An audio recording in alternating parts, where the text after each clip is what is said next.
Hey guys, welcome to the Jury Duty Podcast. We are your hosts. My name is Lindsay, and my delightful co host Kimberly is on the other side of the internet. Hello, She Internet. is, hello, she is the, can we do a dolly to my Kenny? Ooh, okay, let's go with that. Do you like that one? It's a good solid pairing, yes. I like it. I mean, Yes, I'm Islands in feeling the it. Stream. Love, love Dolly. So, a couple things really quick. I got a new camera, but I also like looking at my computer because I can see Kimberly, I can see my notes, and I feel like I'm kind of like talking to someone if I'm doing that. Does that Yeah, make sense? I find myself looking down at you, and I'm like, oh, hi, Yeah. the internet is Oh, up there. Hello. hello. Yeah. Yeah. And just a couple things really quick. Um, you're going to see us on the internet a lot in the coming weeks. Super Sorry. excited about that. Sorry, not sorry. With some of our delightful friends. And as those things come about, we will announce those on our socials. So be sure to follow us. We'll do the links below, all the YouTube things so you can stay in the know. It's going to be a lot of fun. Yes. Also, I have a story to share. If you don't Oh, like story time. stories, yes, story time. I have a story, and I know some of you are just here for the content. So if you don't care, if you're just here to listen to what Uh, we're about to talk about, just but it's if fine. you're Scrub. here for story time, crisscross applesauce, let's Chris, go. yeah, let's do this. Okay. So just a little bit about me. So we started this podcast back in it was like October, right? Yeah, let's go October. with Yeah. October. October-ish. Yeah. And during that time, I unfortunately was dealing with my second time with cancer and going through treatment and all the things. I'm not going to get in the weeds, and this isn't going to be one of those like, I'm Cue the making the small video. violins. Yeah, yeah, I'm making the video I never wanted to make. Like, I'm just not that kind of person. Clickbait. Clickbait. But if you go back and look at some of our podcasts and I look tired, I sound tired, it's because I am tired. Just treatments and all the things but I am happy to say I have clear scans. Yay. No more, knock on wood, no more treatments right now. That's the very watered down version. I just wanted to let you guys know that I'm feeling more like myself. And yeah, thank you for listening to us. Grateful for Kimberly, grateful for my family, like able to do this. I'm so grateful for you because I can't survive by myself in the wild.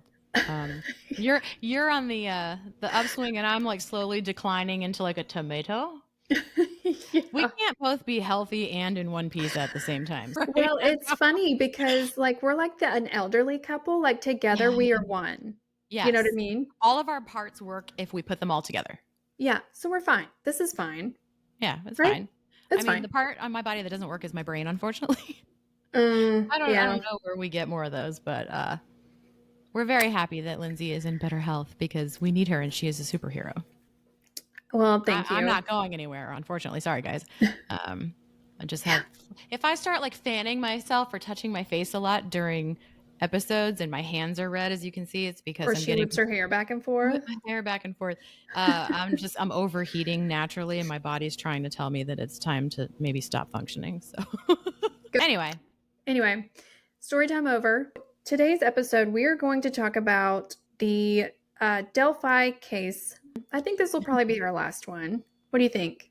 yeah, I think until there's more updates, the Murder Yeah. Sheet podcast continues to do first person interviews, primarily with prosecutors.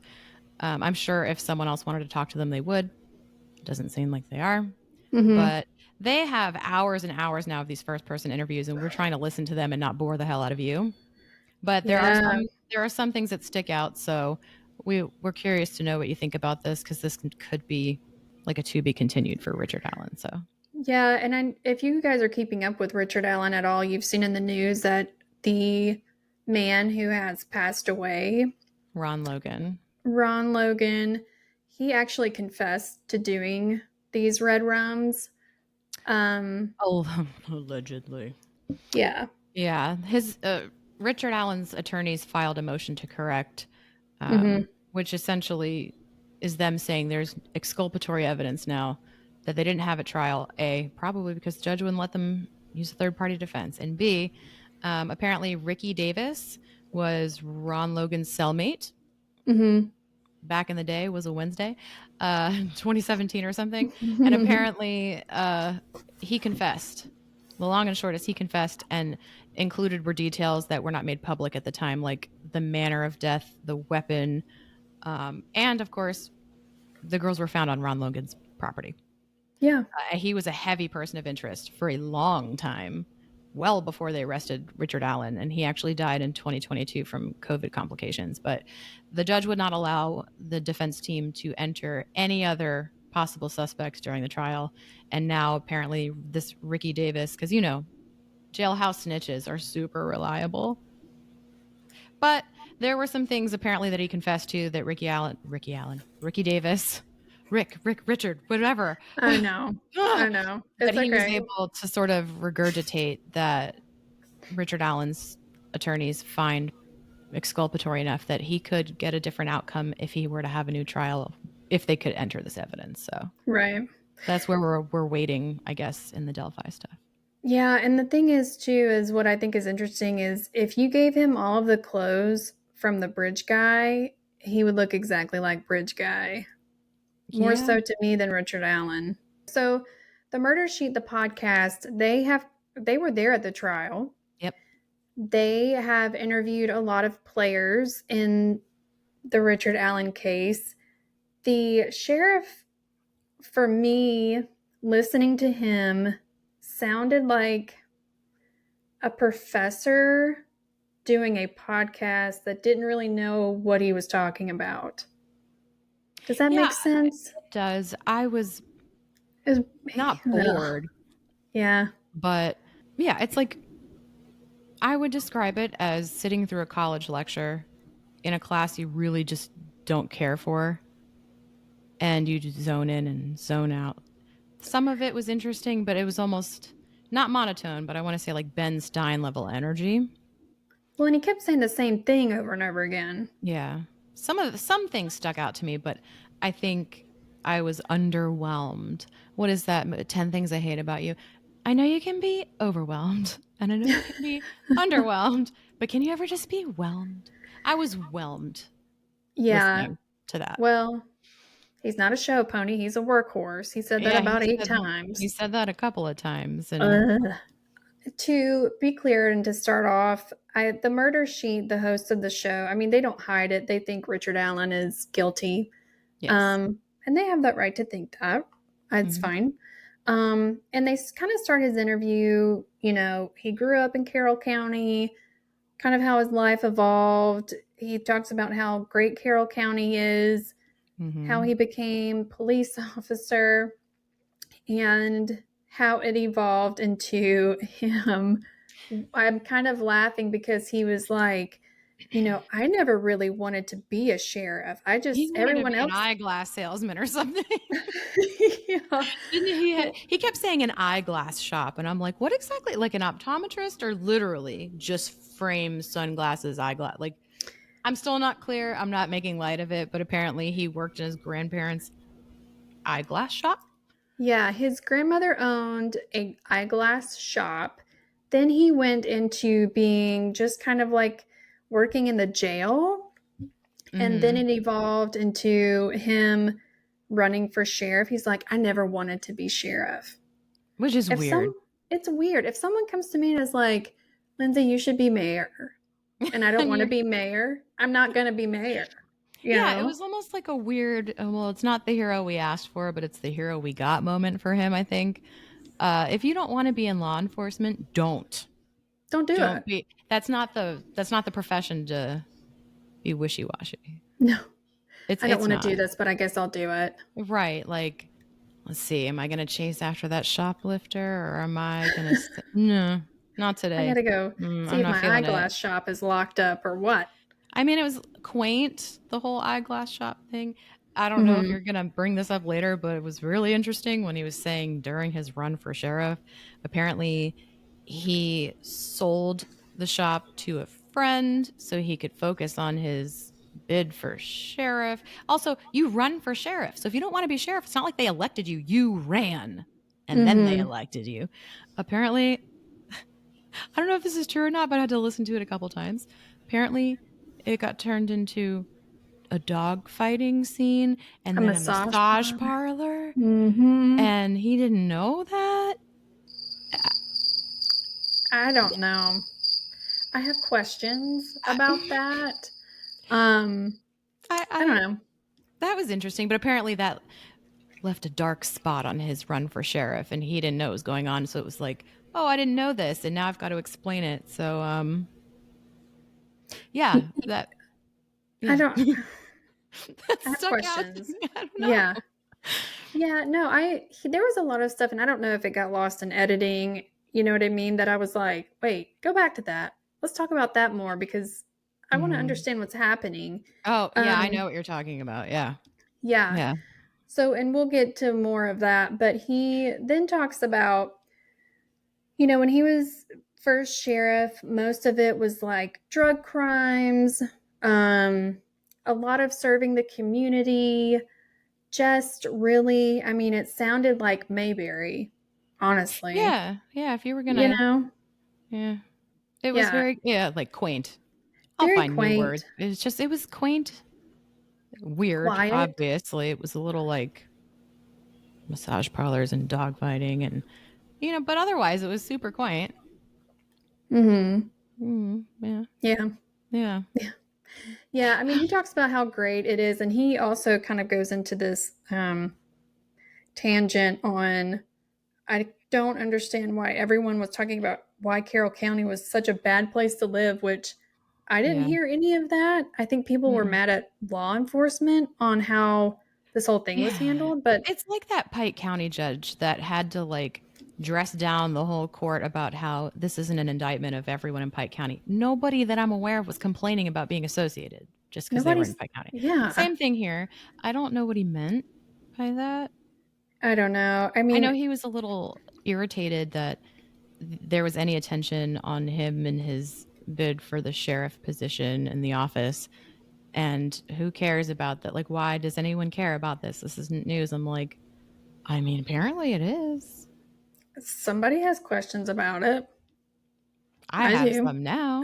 Yeah. Um, And I don't know. He just and then he started talking about serving his community and he said like we had talked about before, I'm not a show pony, I'm a workhorse. I'm not a show pony, I'm a workhorse. I'm not a show pony. It was yeah. just Like, tell us one more time without telling us one more time that you don't like attention. You yeah. just want to do your job. Yeah, say that again.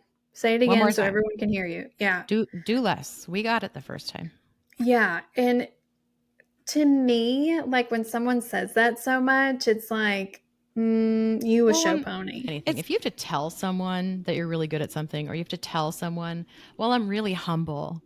No, if mm, you have to tell someone something that should be super obvious about you, it's not super obvious and you're overcompensating. mhm. So, 100%. I mean, I'll give him credit if he really feels like the world is picking at him and choosing to see what they see based on the conversation topic by itself. Maybe he felt like he had to keep saying it over and over again just to be clear. Like, I don't want to be in front of cameras. This wasn't a circus for me. I wanted to do my job and keep my head down. Okay, Mhm. we hear you. Yeah, but Point also made. and you and I have spoken about this. That first press conference that he gave about this whole thing, and he's like looking at the Like, camera, pointing his finger. yeah, we're gonna get you. We're gonna get It's only a you could be in this room. Like, it was very, I was like, oh man, they're onto something, and this is the intensity level. Like, you. and it was Mhm. a real anticlimactic letdown. Yeah. But again, he's, small town guy, show pony, not a, or yeah, not a show pony, but a workhorse. Yeah. And so, yeah, but moving Yeah. on, um, they kind of evolved the conversation into the girls going missing.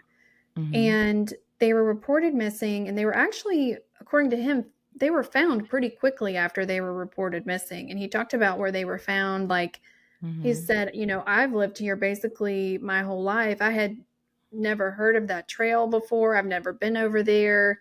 And the way they were found was just despicable. And we can all agree on that. We can all agree on that. Yeah. If you disagree, leave. Just and don't come back. see yourself out. Yeah. No. Yeah. Yeah. No. You may exit. Yeah. No, the door is somewhere. Mm-hmm. But anywhere but here. Just go. Yeah. Click the X and we'll see you. Bye-bye. Yeah. So, and he was shocked to find that they were murdered because that's just not something that happens in his town. Check that off on the Keith Morrison bingo card. I can hear his voice now. It happened in a small town. Oh, yeah. Like Keith Morrison. Love him.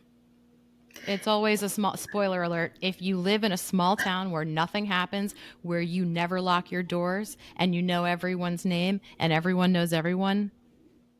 And you light up a room. You light up a room. Yep.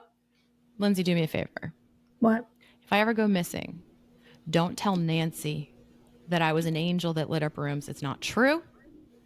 I just tell her I was a real a-hole or something compelling. Tell her I was a sassy pain in the ass and I was probably abducted for a reason, but don't worry, they'll bring me back.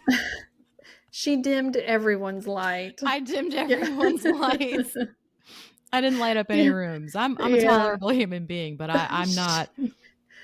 I won't tell Nancy, but he kind of goes on to talk about, so they opened a tip line. They had volunteers, and he said they got all kinds of crazy tips, and they followed all of them. And one of the things that I know that made you cringe. Do you want me to say it? Go for it. I'm cringing. The tarot card readers. Okay. Let me preface this by saying the first degree I ever got in college was generally it's English. And I'm a word person. And I'm a verbose word person. And I am not going to nitpick at someone that's mispronouncing something unless it's critical that I correct you. But I will die a little inside. Especially for a word like that. It's not necessarily an uncommon word. It's a word most people might look at and go, oh, tarot cards. He didn't just say it one time, though. He kept saying different words with hard consonants at the end. It just, a piece of my soul died. I know. Tarot cards. And I'm like. Right when I heard that, I was like, Kimberly's not going to be mad, but she's going to be disappointed. I think I called you. And said, I have a problem right now. He said tarot cards. I was like, I know. Or I sent a voice memo because I needed you to hear it and it would just read correctly in writing. I'm like, no, you need to hear tarot. Like a carrot. I know. Sorry, I Sheriff. heard it too. I'm not trying to bully you. I just, that was, I lost you after that. Everything you said, I was just listening to see if you were saying it correctly instead of actually processing the words coming out of your mouth.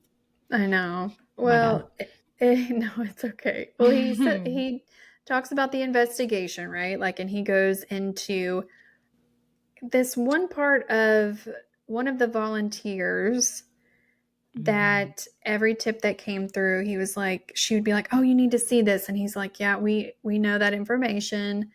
And he said that she was getting kind of annoying, like kind of an Everybody Loves Raymond, like Mama Barone busting in the door every 5 seconds. You have to see this. Like I could hear it. He was trying to be really polite about it and gracious. He's like, I think he found her to be a little over eager, overzealous.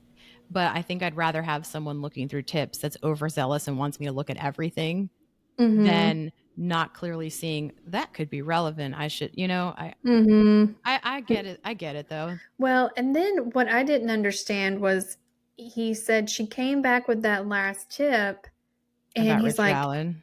Yeah. And he said, this is the one that we've been waiting for. Oh, that's the one thing about this interview that I feel like I need more context because they didn't say from what we know, it was a piece of paper with his name on it or a file with his name on it and his street name. I'm so confused by this. Okay. How do you know you were looking for Richard Allen? Yeah. On site let's just pretend it was a file folder. How upon seeing this did you know, That's what we needed. That's our guy. If it was, you could have picked him up a long time ago if you knew that. Like, are you being triggered seeing the name? Like, oh, that's his name. That's our guy. I don't understand. How did you know by looking at a folder or a piece of paper that suddenly that's the guy we've been looking for? And again, I don't know if it was the editing or they kind of just got so, I don't know, involved in like what he was saying. Like they were like, wait, go back because you need to explain that piece. I don't know. That confuses me. It's a head Like, did scratcher, you but know for all this time you were looking for him and then you saw the fold? First of all, if you forgot his name and you were looking for him, that's terrible police work. you need to go back to the eyeglass But you place. knew after all this time, what was it, years at this point? Yeah. Oh, that's the guy. It's not like you lost a sock and you found it behind your dryer when you went to move. How did Yeah. you know you were looking for? I'm sorry. I'm going to get really worked up about this. It just made no sense. And they It didn't made no even sense. bother to, if they edited or he wasn't comfortable talking about, then edit all of it out. But Don't even bring it up. that felt like a weird cliffhanger, but it still just. But then all of a sudden he goes to say, we started following his car. We were taking pictures. We were Mm, driving by his house. yeah. And it's like, well, why though? Right. I mean, it's not against the law for you to drive by his house or whatever, but like, for what purpose are you Right. doing that for? Especially if this is like years later. It's not like this crime had recently been committed and they're looking to see. Sorry, I thought I heard a bug. It's okay. Quick segue. It's either 30 degrees here or 60. I don't I know know. why. So, like, suddenly those little stink bugs and stuff, they just started appearing in the house. Like, I thought y'all were like hibernating or something. I know bugs don't hibernate, but it's wintertime. It's the only reprieve we get. And I It's thought the I most heard wonderful buzzing. time of I the was year. like, oh, I'm not Yeah. afraid of stink bugs, but no one wants to have a bug just like pop out from behind them when it doesn't No. belong there. So Yeah. I'll cut that out. But I don't even know what I was. If this was okay, if this were years after the crime was committed, what criminal behavior or shifty behavior are you looking for him to be exhibiting? It's not like it just happened and he's disposing of something or he's driving Hmm. to a dump site. Like, what would be the point of following him around all these years later just to see what he's doing? If he's, I mean, I get it, but I don't. What were you looking for? Nobody knows. Like, it just seems like a waste of time and resources unless the only purpose was to establish his routine, to understand him as a person, as a, to profile him a little bit. But again, years after the crime has been committed and he's gone back to living his perfectly humble, humdrum Hmm. life, if he's guilty, I wouldn't expect to see much following him around. No. Well, and then he says that, we brought him in for questioning. He said I was not a part of the last bit of the interview, but he said that he called Steve, I think his name was Steve Mullen, an a-hole, and he left. Mm-hmm. Um, they brought him back, and all he kind of says about it is Richard Allen's words is what got him where he is now. Which is interesting because if that's the logic, then Ron Logan's words could have gotten him where is to switch Mm-hmm. places with him. I'm not going to go into the rabbit hole or stand on a soapbox, but I'm just saying none of this makes sense. Mm-mm. I'm not saying Richard Allen is factually innocent either. I just feel really wrong making that judgment because he clearly was not treated very fairly by this whole process. Again, there are so many holes to It's like how we Swiss get to guilty. cheese. It's like Swiss cheese. Swiss cheese. So let's fast forward to the trial. Mm-hmm. I have a question for you. Mm. So, and you and I kind of talked about this. So he talks about how much law enforcement was present during the trial. Oh, They were yeah. outside the courthouse, inside the courthouse, inside the courtroom, around Yeah. Richard Allen. Yeah. I mean, they were everywhere. Okay.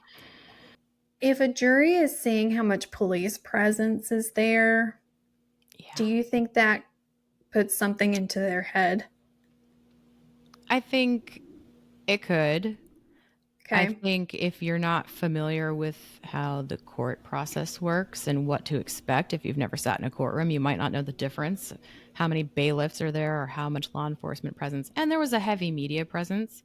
Mm-hmm. So I might assume it's just to keep law and order in case things turn left, which they could have. Also, thank you, people of Delphi, for not burning a courthouse down, because it was pretty like I see Karen Reed like fangirls and fan bases, and I'm thinking something's going to Uh, happen. They're going to get a yeah. verdict, and like there's going to be a riot outside. That didn't happen here. There, it could have. I don't. It could have, but I don't know Yeah. if.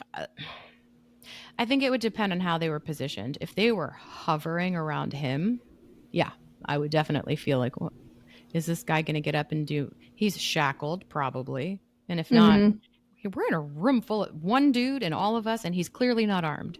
What is the need for the overkill on the police presence? I don't know, but for me, my antenna would go up. I'd go, what's the deal? Are we in Yeah. trouble? Are we in danger? Or is Well, he in danger? yeah. Well, and also if you go back to our other podcast when we were talking about the one of the jurors that was interviewed, and she was talking about staring contests between him and some of the jurors Yeah, matched with like heavy police presence. yeah. I don't know, man.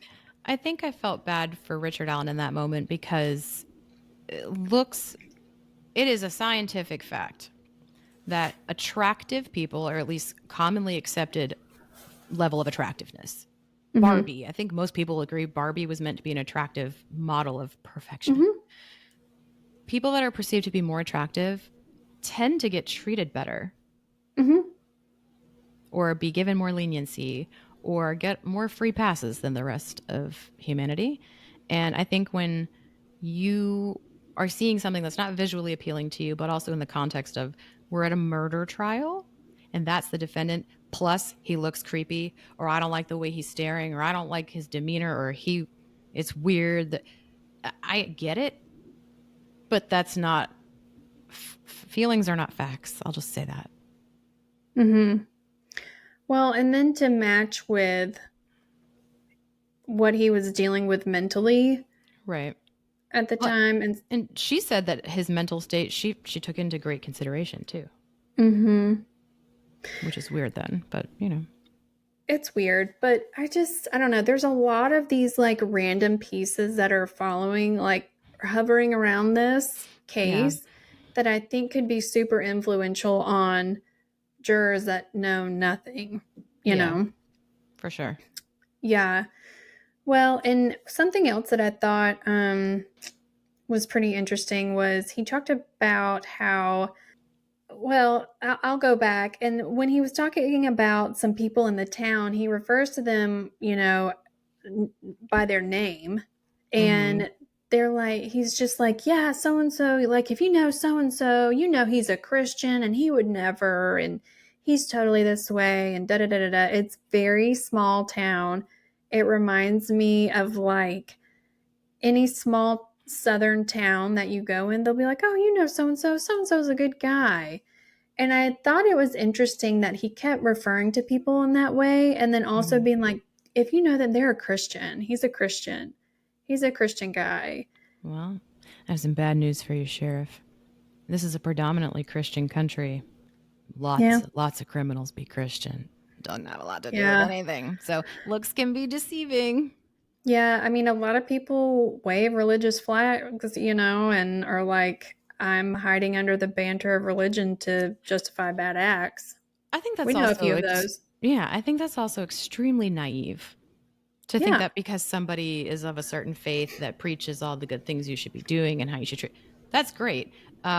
I'm not going to give you a religious historical lesson, but what happened to in the Mm-hmm. name of religion, like the Crusades and Salem witch trials? And yeah, no, religion is actually probably a really big motivator for certain types of crimes. If religion Mm-hmm. wasn't a motivator for doing what you think is right or not Yeah. doing something because it's wrong. Um, but I mean, if we're going to talk about religion, and what about Odinism? We would never talk about Odinism on this podcast because we might end up dead. I also don't know a damn thing about it. So A lot of people in the law enforcement community. I'm not saying everyone is, and I'm not making like a general statement, but a lot of you'll find a good bit of Odinism in like the law enforcement community and some corners of the military. They look out for their brothers. You know what I mean? It's like a fraternity of Masons. Like you're in, you're in. That's all I Yeah. know. And something about runes. And although that type of thing interests me, I didn't want to give too much of my brain space to researching Odinism, but Yeah. If you want to research Odinism, give it a quick Google. I'll just say there's enough Odinists apparently in the Delphi community that are you sure that that's a good Christian person? Because apparently it's super popular there. It You was may on not a know. jury questionnaire. Right. They put it in the jury questionnaire. So it's like, well. So it's kind of somebody has to know something about it. I also But feel like just trusting that someone's a good Christian person, I'm sure plenty of people are, is not a reason not to suspect somebody. no, and Especially if people your radar is going off and it could be pointing in their yeah. direction. What? Mhm. I'm a good Jewish girl. I will cook for you till you're dead. I will feed your dead body latkes because you look like you're hungry. But that doesn't mean that I wouldn't hide your body and then help the police look for it first. Yeah. Just because that's on the internet, you know I haven't done that. Or have I? Dun, dun, dun. Don't look at her Google search. Mhm. But I mean, come on. I know. It was just interesting how it's kind of like that again. I'm not a show pony, I'm a workhorse. So and so's a Christian. So and so, I mean, it's like that same wheel of like, okay, you know. And then he talks about the verdict. He's like, they got it right 100%. That's the guy. And when he said that, I almost felt like he didn't believe what he was saying. The way he said it. I'll have to go listen to it again. Because You know how I was whelmed for a while. But that was the underwhelmed moment. yeah, I think he had lost me by that point. That's okay. It just, there are times that, and maybe I'm not the only person that has this experience, but sometimes when someone tells you something, you're like, that's a lie. And just everything in you, you're like, Yeah. That was one of those moments for me that I was like, I don't think you believe what you're saying. I know. Red flag. Red flags. But I was just going to say, you know, he talked about how he had the right guy. He's in prison. He'll be there forever. And then, you know, he was talking about the victims' families, and Libby's family would bring banana bread and cookies and, you know, sandwiches and stuff like that to feed the community because they were so grateful for the support. And he had said that the girls' family was getting a lot of shame from the community and the internet. I don't even know why. I don't know why either. That definitely must have been during my blackout whelmed period listening to this. I'm going to have to listen to it again, though, because he didn't mention why. He didn't even mention go a lot into of it. reasons why for a lot of things in this interview. Yeah, I'm going to have to listen to that again because that's weird and unsettling. Maybe it was because they were treating law enforcement with such kid gloves. I mean, I don't know what their stance on the police force was. I'm sure they were, after 6 months, nonetheless 5 or 6 years, pretty eager for some results, but they didn't seem like the type of people that were, they're not the Goncalves family. Now that family is like, I'm going to do what I need to do. Be damned how you feel about it. And I have a lot of respect for both versions of that approach, but I hadn't heard anything like that. So I hadn't heard I'm anything like interested that now. either. I hadn't heard anything like that. And I just feel like maybe there are some people there that were Richard Allen supporters. And maybe some of them had gone a little too far with some of their feelings about that. Because I know from reports that the girls' family, they kind of felt like Richard Allen was guilty. Yeah. Yeah. But I don't know. I haven't heard anything about any of the family members questioning whether or not he was guilty. But then again, I think if law enforcement and the DA Maybe it was the DA that said, "Oh no, that's my guy." It was him or the sheriff. Going back to that comment about the tip, but Mm-hmm. I don't know. I don't know. I don't Well, do know. you think that resurfaced confession is going to get us anywhere with an appeal? Another trial? Now, I may be wrong, but I believe Judge Gull cannot, she doesn't have anything to do with the appeals process. That goes to an appellate judge. Mm-hmm. So there might be hope appeal wise. And now he's got really just bona fide, committed people in the true crime community and the legal community, like Andrea Burkhart, Mm-hmm. interested and really blowing this up. Mm. No one's letting this go now, especially after how this trial went and the lack of cameras and transparency and how poorly it's been received. I think if it wasn't already part of the plan for whoever is going to have to hear the appeals to be fully just objective, it will now. That's a lot of Yeah. pressure, so I'm hopeful. Mm-hmm. If they end up having to do a retrial with her, I can see his attorneys basically begging for her recusal, but that would be like the fourth judge in this case. So I don't know, but if it goes back to her, I I could don't see that think, being the time where Delphi burns itself down. oh, yeah. Well, I'm hopeful that she doesn't try this case again because she's not even allowing Richard Allen to have the attorneys he's chosen. She's like kicking them off the case, and you can't do that. Right. And then they came That's right back. unconstitutional. The Supreme Court did not agree with that. Yeah. But What's there's a wrong with lot of you? things that she did in this case that I feel. Now, again, I'm not a lawyer. I do enjoy the law, but I'm pretty sure that there is some level of not misconduct, but a grievance at the grievance level. I think there's plenty of objective evidence that this was not handled fairly Mm-hmm. and seemed extremely biased. Now, again, feelings aren't facts. Those are just my feelings. I wasn't there. Nobody was allowed to be there, basically. So, but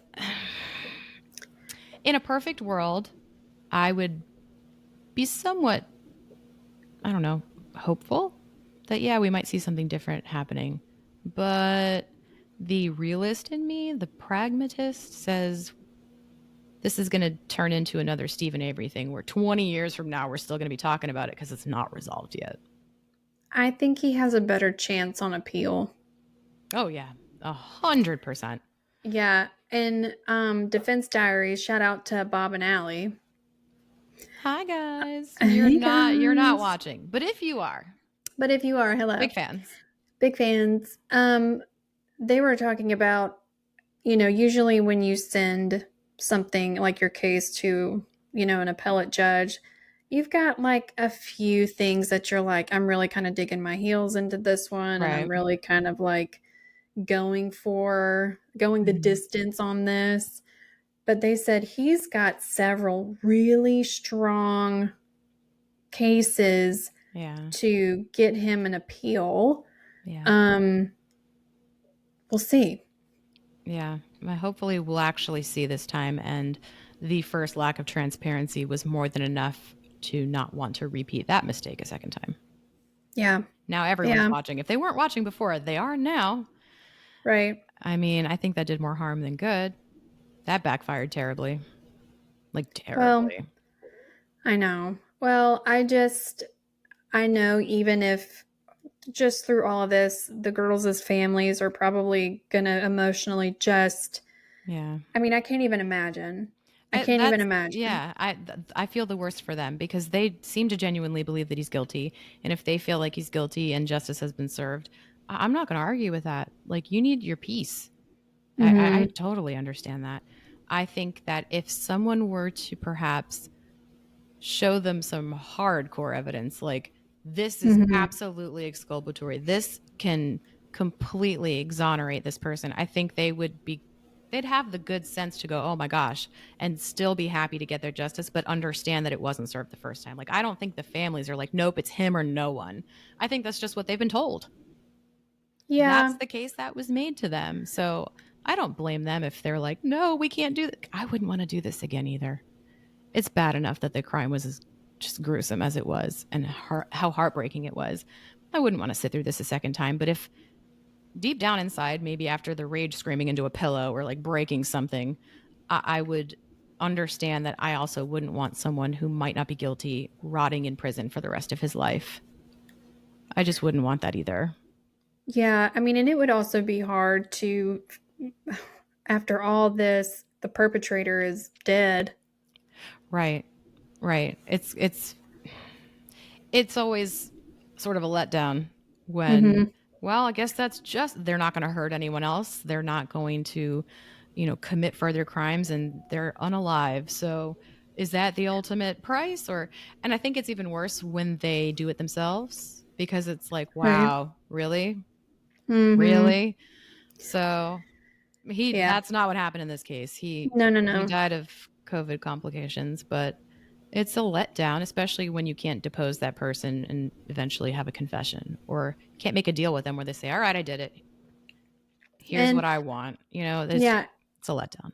and I'm not saying this sheriff, but maybe a new sheriff in a small town with a case that's getting national attention wants to hold someone that's alive responsible for it. Yeah.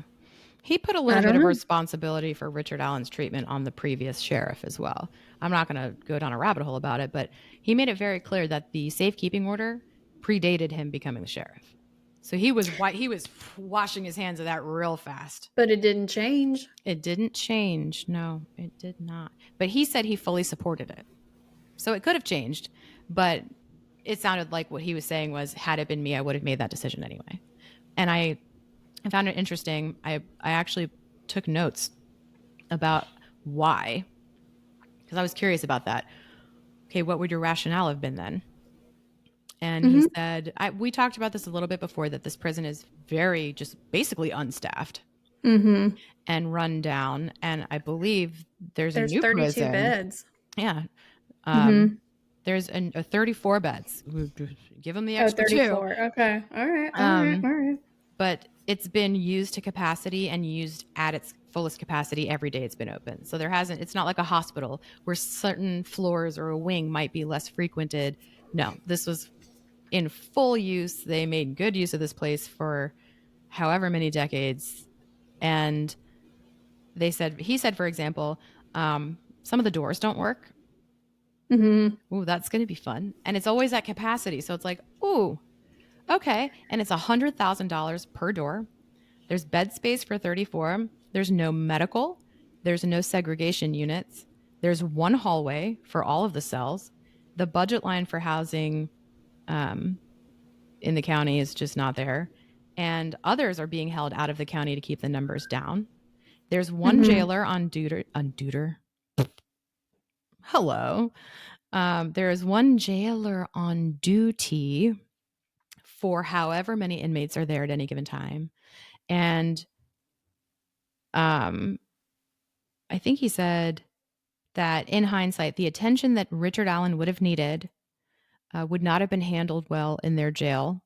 And that's why he would have done it himself and fully supported the fact that there was a safekeeping order. Um, Still, yeah, I mean, okay, still seems a little hinky to me, but that was his justification for why he would have done the exact same thing. And apparently, this jail is just, you know what? I haven't said anything bad this whole time. This jail was just like a literal brick shit house. just like, Yeah, that's what it just sounds like. fall into pieces. It's like that house from Forrest Gump that Jenny lived in, and it's gonna fall over. Just a bulldozer. Mm-hmm. The doors Well, don't even work. Like, oh my god.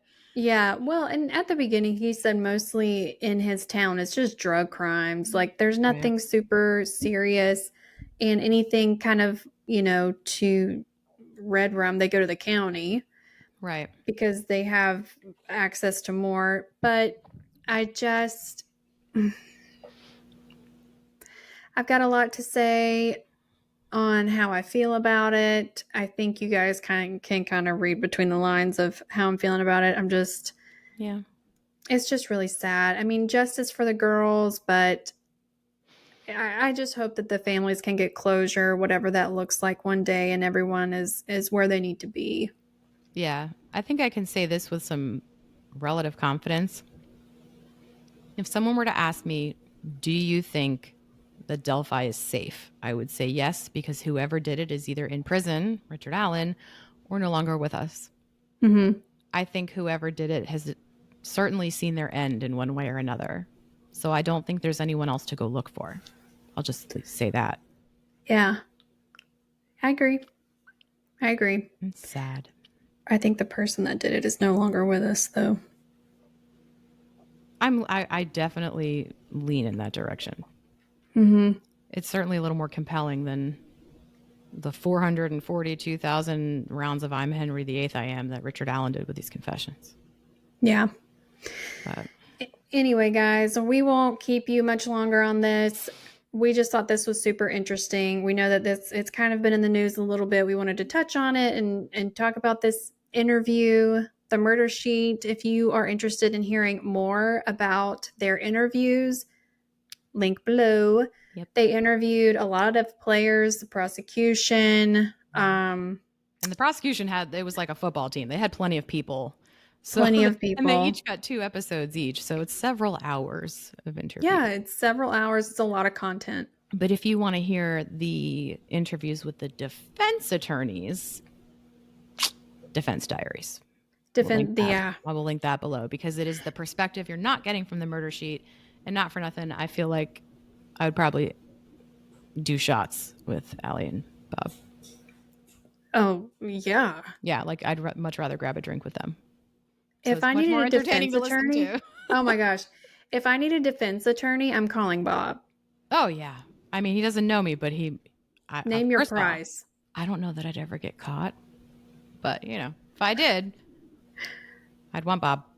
We'll link all of that below if you're still interested in hearing more content about Delphi. But until then, I'm sorry, guys. Kimberly has to see you guys out.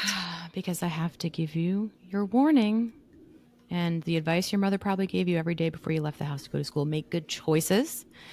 If you don't, we might end up talking about them on the internet. So we'll see you next time. Start over.